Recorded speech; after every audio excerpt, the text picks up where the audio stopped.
नमस्कार, मी प्राची साळुंखे बुलेटिनमध्ये आपलं स्वागत करते आणि बुलेटिनच्या सुरुवातीलाच एक ब्रेकिंग न्यूज आहे। राज्यातल्या 25 जिल्ह्यांमधील निर्बंध शिथिल करण्यात आलेले आहेत, तर उर्वरित 11 जिल्ह्यांमध्ये कोणतेही निर्बंध शिथिल करण्यात येणार नसल्याची माहिती टास्क फोर्सच्या बैठकीनंतर राजेश टोपे यांनी दिली आहे। या क्षणाची महत्त्वाची अपडेट आपण पाहतोय। काही जिल्ह्यांमधील रुग्णसंख्या वाढली किंवा परिस्थिती बिघडली तर स्थानिक प्रशासनाच्या माध्यमातून तेथील निर्बंध वाढवण्यात येतील, असं देखील आरोग्य मंत्री राजेश टोपे यांनी म्हटलंय। या संदर्भात अंतिम प्रस्ताव मुख्यमंत्र्यांकडे पाठवण्यात आल्याची माहिती देखील राजेश टोपे यांनी दिली आहे। मुंबईत कोरोनाच्या लसीचे दोन्ही डोस घेतलेल्या लोकांना लोकल प्रवासाची परवानगी देण्यात यावी असा प्रस्ताव मांडण्यात आला होता। मात्र या सगळ्यांचं नियोजन करण्याचा भाग हा रेल्वेच्या अखत्यारीत असणार आहे, त्यामुळे रेल्वे विभागाच्या अधिकाऱ्यांशी या संदर्भात चर्चा करून मुख्यमंत्री उद्धव ठाकरेच अंतिम निर्णय घेतील, असं राजेश टोपे यांनी स्पष्ट केलं आहे। आणि आता त्यामुळेच पुढील 2 दिवसात लोकलचा निर्णय होण्याची शक्यता देखील वर्तवली जाते।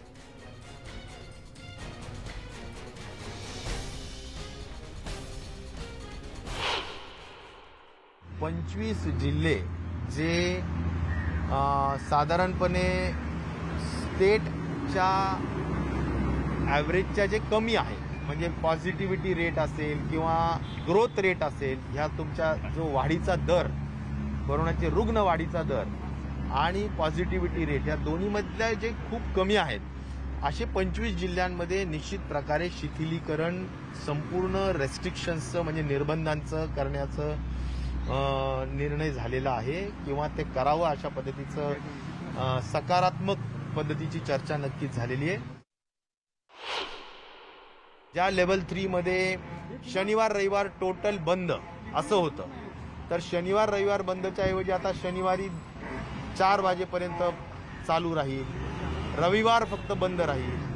किंवा प्रामुख्याने जर तुम्ही असं म्हणाल तर शॉप्स जे आहेत ते शॉप्स, रेस्टॉरंट्स आणि सिनेमा हॉल्स या सगळ्या गोष्टींना काही एकदम जे बंद आहेत तर ते 50% ठेवून सगळे जे काही कर्मचारी आहेत ते सगळे 100% वॅक्सिनेट झाले पाहिजे अशा स्वरूपाचे काही बंधनं घालून आपण ह्या सगळ्या चालू करण्याच्या संदर्भाने सुद्धा एक सकारात्मक चर्चा या ठिकाणी झालेली आहे। जे काही लोकल्स आणि ह्या सगळ्या संदर्भाने 2-3 प्रकारचे विचार व्यक्त करण्यात आले। काही असेही होते की बाबा काही ज्यांना 2 डोस झाले त्यांना आपण चालू करता यावं का, पण ते करायचं जर म्हटलं तर एवढं तपासणीची यंत्रणा आहे का? तर या सगळ्या संदर्भाने एकच आहे की कदाचित रेल्वेच्या संदर्भाने आणखीन रेल्वे अथॉरिटीशी पण चर्चा करून तो निर्णय माननीय मुख्यमंत्री स्तरावर घेतला जाईल। जिल्ह्यांमध्ये पश्चिम महाराष्ट्रातले पुणे, सोलापूर, त्याचबरोबर सांगली, सातारा, कोल्हापूर हे 5 जिल्हे आणि कोकणातले रायगड, सिंधुदुर्ग आणि रत्नागिरी, त्याचबरोबर पालघर हे 4 जिल्हे आणि मराठवाड्यातला बीड आणि उत्तर महाराष्ट्रातला अहमदनगर असे 11 जिल्हे आहेत की ज्या 11 जिल्ह्यांमध्ये आपण कुठलेही निर्बंध शिथिल करत नाहीत। तर याविषयी अधिक माहिती देण्यासाठी आपले काही प्रतिनिधी आपल्यासोबत जोडले गेलेले आहेत। प्रफुल्ल साळुंखे, वैभव सोनवणे आणि संदीप राजगोळकर आपल्यासोबत आहेत। सर्वात आधी आपण जाऊयात प्रफुल्ल साळुंखे यांच्याकडे। प्रफुल्ल, अतिशय महत्त्वाची माहिती समोर येते की 25 जिल्ह्यांमधले जे निर्बंध आहेत ते शिथिल करण्यात आलेत, तुमच्याकडे काय अधिक माहिती आहे? प्राची, आपण जर पाहिलं तर आज टास्क फोर्सची बैठक जी आहे ती मुख्यमंत्री उद्धव ठाकरे यांनी आज घेतली आणि यामध्ये राज्यामध्ये जे निर्बंध आहेत ते शिथिल करण्यासंदर्भात चर्चा झाली आणि टास्क फोर्सचं एकूण या सगळ्यांसंदर्भात मत काय आहे हे जाणून मुख्यमंत्र्यांनी जाणून घेतलं आहे। साधारणतः आपण जर राज्यामध्ये पाहिलं तर 25 जिल्ह्यामध्ये जो रेट आहे तो जवळपास आता अतिशय कमी झालेला आहे आणि त्या ठिकाणी मृत्यूदर असेल, त्याचबरोबर रुग्ण सापडण्याची संख्या जी आहे ती देखील खूप कमी प्रमाणात या ठिकाणी झालेली आहे। पण राज्यामध्ये जे 11 जिल्हे आहेत ते वगळून 25 जिल्ह्यांमध्ये नियम शिथिल करता येऊ शकतात, ही भूमिका जी आहे ती टास्क फोर्सने सांगितलेली आहे। यामध्ये सर्वात महत्त्वाची जी गोष्ट आहे ती म्हणजे ज्या व्यापाऱ्यांनी 2 डोस घेतले असतील त्यांची दुकानं जास्त वेळ सुरू ठेवावी का, हा देखील एक प्रस्ताव जो आहे तो टास्क फोर्सने या ठिकाणी मांडलेला आहे। आणि त्याचबरोबर सर्वात महत्त्वाचा प्रश्न म्हणजे मुंबईची लोकल कधी सुरू करावी याबाबत देखील जी नियमावली आहे ती टास्क फोर्सने सांगितलेली आहे। कारण आपण जर पाहिलं तर उपनगरामध्ये आणि मुंबई MMR मध्ये रुग्णसंख्या ही खूप कमी झालेली आपल्याला पाहायला मिळालेली आहे. त्यामुळे जर नियम पाळून जर रेल्वे सुरू करता आली तर त्याचा विचार देखील राज्य सरकारने करावा, ही भूमिका या ठिकाणी मांडलेली आहे. आपल्यासोबत काही व्यापारी, आपण त्यांना देखील विचारूया की काय परिस्थिती सध्या आहे. 4 वाजेपर्यंत दुकानं चालू करण्याचे नियम आहेत, पण साधारणतः आता ही 8 वाजेपर्यंत होऊ शकतात अशी शक्यता आहे. काय तुमची भूमिका, तुमची मागणी काय? 8 बजे अगर करेगा तो बहुत ही अच्छा है। 8 बजे तक तो कम से कम रखना ही चाहिए, ये बिजनेस के हिसाब से, हमारे हिसाब से। 4 बजे में कुछ होता है, 9 बजे 10 बजे खोलते हैं, 4 बजे तक कुछ होता नहीं है। कम से कम 8 बजे तक का टाइम बराबर है। एक सामान्य प्रवासी म्हणून तुम्हाला काय वाटतं, लोकल कधी सुरू व्हावी आणि कशा पद्धतीनं, काही नियम घालून लोकल सुरू करण्यात यावी की सरसकट लोकल सुरू करण्यात यावी? नाही, ॲक्च्युली काही नियम घालून सुरू केले तर बरं होईल, कारण का त्यामुळे महामारी वाढणार नाही. आणि शक्यतो ज्यांनी टीकाकरण केलं आहे ना त्यांच्यासाठी ती खुली करावी, कारण का असामान्य लोकांना बसने प्रवास करून खूप त्रास व्हायला लागला आहे. त्यामुळे माझे गव्हर्नमेंटला एक रिक्वेस्ट आहे, हंबल रिक्वेस्ट आहे, अगर लोकल सुरू केलीत ना तर ज्यांनी टीकाकरण केलं ना त्यांना खुली करावे आणि त्यांना पास, कारण का सर्व गव्हर्नमेंट जॉबला नसतात. त्यामुळे काही लोकांची परिस्थिती इतकी वाईट आहे, घरामध्ये लाईट बिल झालं किंवा घर भाडं झालं तर ते कुठून भरणार.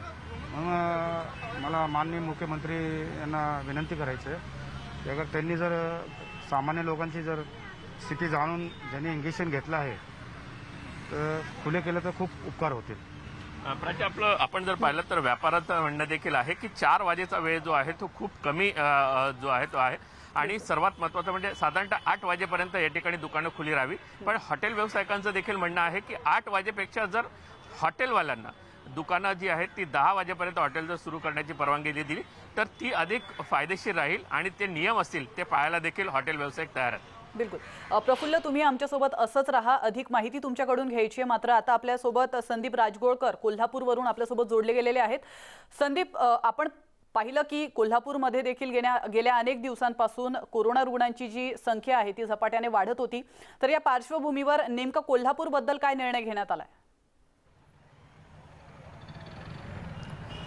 नाही, एकतर कोल्हापूरमधला जो निर्णय झालेला आहे तो जे निर्बंध आहेत ते कायम असणार आहेत, पण पुन्हा एकदा यावरून वाद निर्माण होऊ शकतो प्राची, असं म्हणता येईल. त्याचं कारण असं आहे, 1000 इतकी संख्या कोरोना रुग्णांची दररोज सापडत होती, पण गेल्या आठवड्यातलं जर चित्र पाहिलं तर सरासरी 300 ते 400 फक्त रुग्ण सापडत आहेत आणि निर्बंध मात्र कायम ठेवले आहेत. त्यामुळे नक्कीच कोल्हापूरमध्ये आक्रमक पवित्रा घेतला जाऊ शकतो.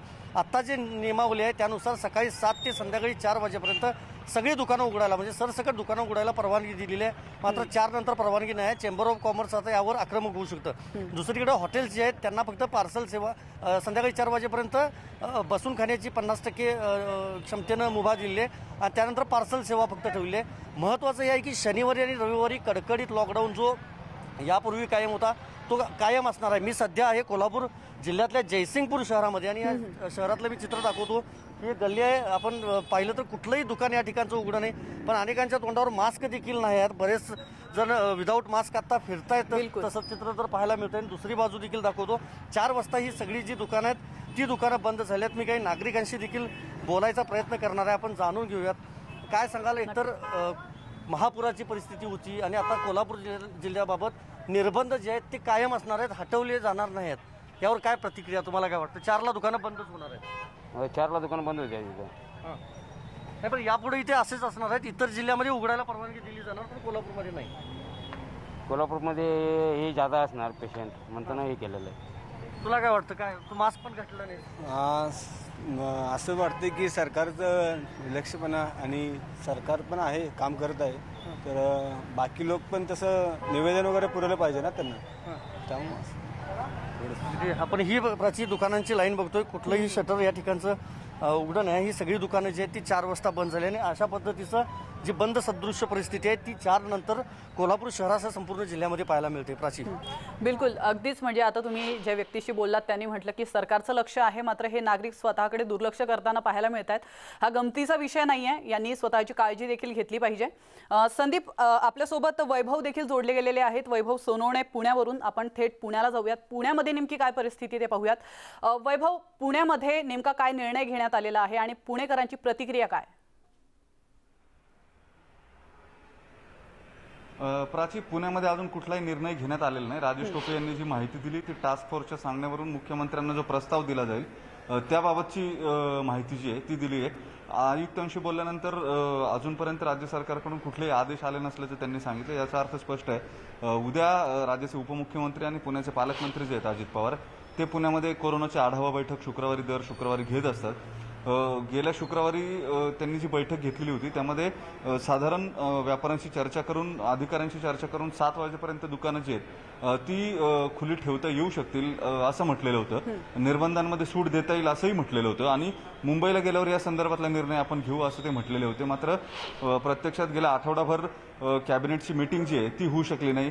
कोल्हापूरचा महापूर असेल किंवा इतर वेगवेगळ्या कारणांमुळे मुख्यमंत्री सतत बाहेर होते. स्वतः अजित पवार कोल्हापूर सांगलीच्या दौऱ्यावरती होते आणि या सगळ्या कारणांमुळे हा निर्णय जो आहे तो होऊ शकला नाही. अजूनही कॅबिनेटच्या बैठकीमध्ये निर्बंध जे आहेत ते शिथिल करायचे की नाही करायचे याबाबतचा निर्णय जो आहे तो झालेला नाही. आता नेमकं काय होतं, राज्य सरकार याबाबत काय आदेश पुणे महापालिकेला देतं, कारण जे राजेश टोपे यांनी सांगितलंय त्यानुसार स्थानिक प्रशासन जे आहे त्यांना 11 जिल्ह्यांमध्ये त्यांना निर्बंध जे ते आणखी कठोर करायला सांगितले जातील असं ते म्हटले, किंवा तसा प्रस्ताव जो आहे तो मुख्यमंत्र्यांकडे पाठवला असं ते म्हटले. जर राज्य सरकारनं हा निर्णय घेतला तर मात्र विरोध जो आहे तो मोठा होण्याची शक्यता आहे. याचं कारण व्यापारी गेले 8 दिवस सातत्यानं वाट पाहत होते हा निर्णय कधी येईल आणि दुकानं जी आहेत ती 7 वाजेपर्यंत कधी उघडता येतील. त्यांचा प्रचंड मोठा दबाव जो आहे तो असणार आहे राज्य सरकारवर सुद्धा, कारण गेले अनेक दिवस 4 वाजेपर्यंत व्यवसाय करून त्यांच्या हाती काहीच लागत नसल्याच्या त्यांच्या तक्रारी होत्या. मूळ व्यवसायाची जी वेळ आहे त्या वेळेमध्येच दुकानं बंद केली जात असल्यामुळे व्यवसायात मोठा तोटा होतोय अशी या सगळ्याच व्यापारी महासंघाची भूमिका होती, सगळ्याच व्यापाऱ्यांची भूमिका होती आणि त्या संदर्भामध्ये ते अजित पवार असतील किंवा मुख्यमंत्री असतील या सगळ्यांना अनेकदा जाऊन भेटले. मात्र कोरोनाची पार्श्वभूमी किंवा एकूण परिस्थिती जी आहे तिचं कारण देत राज्य सरकारनं वेळ जी आहे ती वाढवण्याची भूमिका घेतलेली नव्हती. आता पुण्याचे आकडे जे आहेत ते बऱ्यापैकी कमी झालेत असं म्हणता येईल. गेले काही दिवस 250 ते 300च्या दरम्यान कोरोना रुग्णांची आकडेवारी जी आहे ती रोजची येते. बिलकुल, नक्कीच वैभव, नक्कीच वैभव, तुम्ही आमच्यासोबत असंच राहा, कारण पुण्याविषयीचे अधिक अपडेट्स आम्हाला तुमच्याकडनं घ्यायचे आहेत. आता आपण थेट जाणार आहोत साताऱ्यात. किरण मोहिते आपले प्रतिनिधी त्या ठिकाणी आहेत. तिथली हालत आणि तिथली परिस्थिती नेमकी आता काय आहे ते देखील आपण त्यांच्याकडनं जाणून घेऊयात. किरण, साताऱ्याबद्दल आजच्या बैठकीमध्ये काय निर्णय घेण्यात आलेला आहे आणि त्यावरती तिथले जे नागरिक आहेत त्यांची काय प्रतिक्रिया आहे? प्राची, सातारमधली जर कोरोनाची परिस्थिती पाहायला गेली तर निर्बंध जे आहेत ते सातारमध्ये कायम असणार आहेत, कारण पॉझिटिव्हिटी रेट जो आहे तो जास्त आहे सातारमध्ये. कालचा जर आकडा साताऱ्यातला पाहिला तर 1073 कोरोनाबाधित सापडलेले आहेत, तर 11 जणांचा कोरोनामुळे मृत्यू झालेला आहे. आकडा वाढतोय, त्यामुळं सातारा जिल्ह्यातील चिंता जी आहे ते वाढताना पाहायला मिळत. लोक नियमांचं पालन करताना कुठेही दिसत नाहीत. आपण साताऱ्यातील स्टँड परिसर जो आहे याच्यामध्ये आहोत. या ठिकाणी आपण रस्त्यावर पाहू शकता की कशा प्रकारे लोक जे आहेत ते बाहेर फिरताना दिसत आहेत. काही ठिकाणी मास्कचा वापर केला जात नाही. पाऊस काळ आहे त्यामुळं मास्क जे वापरताना लोक टाळाटाळ करत आहेत आणि अशावरती आता पोलीस कुठेतरी कारवाई करताना दिसत आहेत. काही दुकानं जे आहेत ते दुकानं 4 नंतर देखील छुप्या पद्धतीने चालू असलेले आपल्याला पाहायला मिळत. अशांवरती सुद्धा आता कारवाई होताना दिसत आहेत. जिल्ह्यामध्ये जर पाहायला गेलं तर सर्वाधिक आकडा जो आहे तो कराडमध्ये आपल्याला पाहायला मिळतो. एका दिवसामध्ये 300 कोरोनाबाधित रुग्ण त्या तालुक्यामध्ये सापडलेले आहेत. त्याचसोबत सातारा असेल, शिरवळ असेल किंवा खटाव असेल किंवा कोरेगाव असेल, याही तालुक्यांमध्ये आकडा वाढताना कुठेतरी पाहतोय. त्यामुळे चिंता वाढलेली आहे. शिथिलता मात्र साताऱ्याला नाही, दिलासा नाही. मात्र व्यापारी वर्गामध्ये नाराजी असल्याचं एकंदरीत चित्र सातारमध्ये पाहायला मिळतंय. प्राची, बिलकुल, साताऱ्यामध्ये आता जे निर्बंध लागू आहेत तर त्याचं स्वरूप नेमकं कसं आहे? निर्बंध जे आहेत ते कायमच आहेत. म्हणजे सकाळी 9 वाजल्यापासून ते 4 वाजेपर्यंत जी दुकानं आहेत, अत्यावश्यक सेवा असेल किंवा हे चालू असणार आहे. 4 नंतर मात्र हे सगळं बंद असणार आहे. हॉटेल असेल, हॉटेलमध्ये 50% फक्त बसण्याची व्यवस्था, जे नियम आहेत त्या नियमांचं पालन करून त्या ठिकाणी हॉटेल चालू करण्याची मुभा देण्यात आलेला आहे. सर्व कॉलेज असतील, शाळा असतील, या मात्र सध्या तरी ऑनलाईन पद्धतीनं सुरू आहेत. नियमांचं पालन जे आहे ते कुठेतरी सातारमध्ये होताना दिसत नाही. लसीकरण केंद्र असतील यावरती सुद्धा मोठ्या प्रमाणात गर्दी आहे. मार्केटमध्ये गर्दी आहे. लोक जे आहेत ते विनाकारण बाहेर फिरताना दिसत आहेत, विना मास्क फिरताना दिसत आहेत. कुठेतरी पॉझिटिव्हिटी रेट जो आहे तो सातारा जिल्ह्यामध्ये वाढतोय. गेल्या 8 दिवसांमध्ये पॉझिटिव्हिटी रेट कमी होईल असं वाटलं होतं, मात्र हा पॉझिटिव्हिटी रेट वाढत असल्यामुळे साताराला आता सध्या तरी दिलासा नाही. बिलकुल, आपण पाहतोय की त्या ठिकाणावरून आपले प्रतिनिधी संदीप राजगोळकर यांनी कोल्हापूर, किरण मोहिते यांनी साताऱ्यावरून आणि प्रफुल्ल साळुंखे यांनी मुंबईतून तर वैभव सोनवणे यांनी पुण्यावरून आपल्याला त्या विषयीचा आणि त्या ठिकाणाचा आढावा सांगितलेला आहे। तुमच्या सगळ्यांचे धन्यवाद। तुम्ही आमच्या प्रेक्षकांपर्यंत महत्त्वाची माहिती पोहोचवली त्याबद्दल। इथे घेतो एक छोटासा ब्रेक, लगेचच परत येतोय। तुम्ही पाहत रहा न्यूज 18 लोकमत।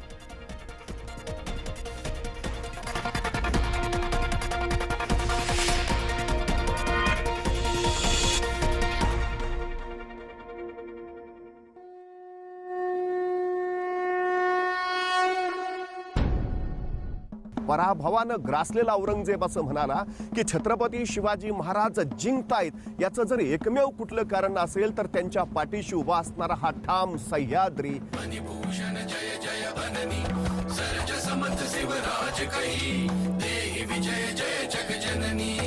सह्याद्रीच्या या पर्वतरांगांमध्ये आता जे नव्याने प्रश्न निर्माण झालेले आहेत त्यांची उत्तरं काय आहेत? ही अतिक्रमण होऊ घातलीत, नद्यांची पात्र आता अरुंद अरुंद व्हायला लागलेली आहेत। नदीची जी जागा आहे तिची तिला जागा आपण दिली पाहिजे।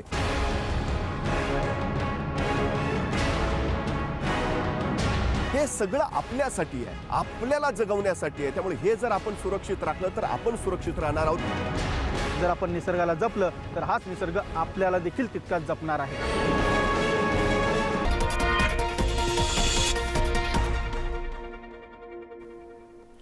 ब्रेक नंतर पुन्हा एकदा आपलं स्वागत आहे आणि आता बीडकरांसाठी एक महत्त्वाची बातमी आहे। बीडमध्ये कोरोनाचा धोका आणखीनच वाढला। या क्षणाची महत्त्वाची अपडेट आपण पाहतोय।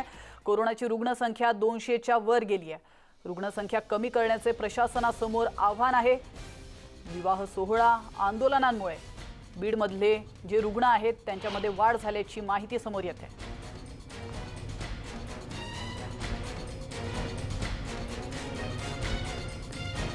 तर आपण या क्षणाची महत्त्वाची बातमी आपण पाहतोय। बीडकरांसाठी अतिशय महत्त्वाची बातमी। बीडमध्ये कोरोनाचा धोका हा आणखीनच वाढलाय। कोरोनाची रुग्णसंख्या आजची 200च्या वर गेली आणि रुग्णसंख्या कमी करण्याचं प्रशासनासमोर आव्हान आहे। तर याविषयी अधिक माहिती देण्यासाठी आपले प्रतिनिधी सुरेश जाधव आपल्यासोबत जोडले गेलेले आहेत। सुरेश, काय अधिक माहिती आहे? बीड जिल्ह्यामध्ये जी दुसरी लाट आहे त्या दुसऱ्या लाटेच्या अनुषंगाने जी कमी झालेली रुग्णसंख्या होती ती गेल्या आठवडाभरापासून आपण जर पाहिलं तर रोज 200च्या पुढे आकडा येत असल्यामुळे प्रशासनाकडून चिंता व्यक्त केली जाते। कालचा जो आकडा होता तो तब्बल 246 रुग्ण होते आणि आजचा आकडा पाहिला तर 212 रुग्ण आहेत।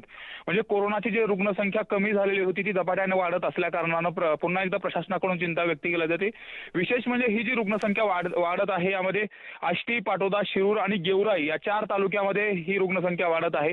या अनुषंगाने प्रशासनाने तिथले जे निर्बंध आहेत ते निर्बंध वाढवलेले आहेत। आष्टी त्याचबरोबर गेवराई आणि शिरूर या ठिकाणी सकाळी 7 वाजल्यापासून दुपारी 12 वाजेपर्यंत आस्थापना आणि दुकानं चालू ठेवण्यासाठी केले आणि बाकीच्या वेळी लॉकडाऊन ठेवण्यात आलेले। त्यामुळे एकूणच ही जी रुग्णसंख्या वाढत आहे या अनुषंगाने ही कमी करण्यासाठी प्रशासन कडक निर्बंध लावत आहे। मात्र लोक आणि सार्वजनिक कार्यक्रम मोठ्या प्रमाणात होत आहेत, आंदोलनही मोठ्या प्रमाणात होत आहेत, लग्न सोहळे। प्रशासन तर आपली जबाबदारी पार पाडतच आहे, मात्र नागरिकांनीही ही गोष्ट समजून घेणं फार गरजेचं आहे। धन्यवाद सुरेश, तुम्ही दिलेल्या महत्त्वपूर्ण माहितीबद्दल। आता उस्मानाबादमध्ये काय परिस्थिती आपण पाहूयात। उस्मानाबादकरांसाठी देखील एक महत्त्वाची बातमी आहे। उस्मानाबाद जिल्ह्यात कोरोनाची रुग्णसंख्या वाढत चालली आहे। कोरोना रुग्णांची संख्या ही 100 पार गेली आहे। 823 रुग्णांवर या क्षणाला उस्मानाबादमध्ये उपचार सुरू आहेत।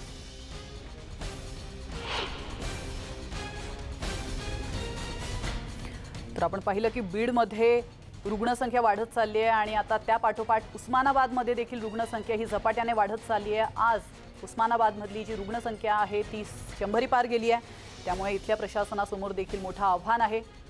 आता ही रुग्णसंख्या कशा प्रकारे आटोक्यात आणली जाते हे पाहणं देखील महत्त्वाचं असणार आहे।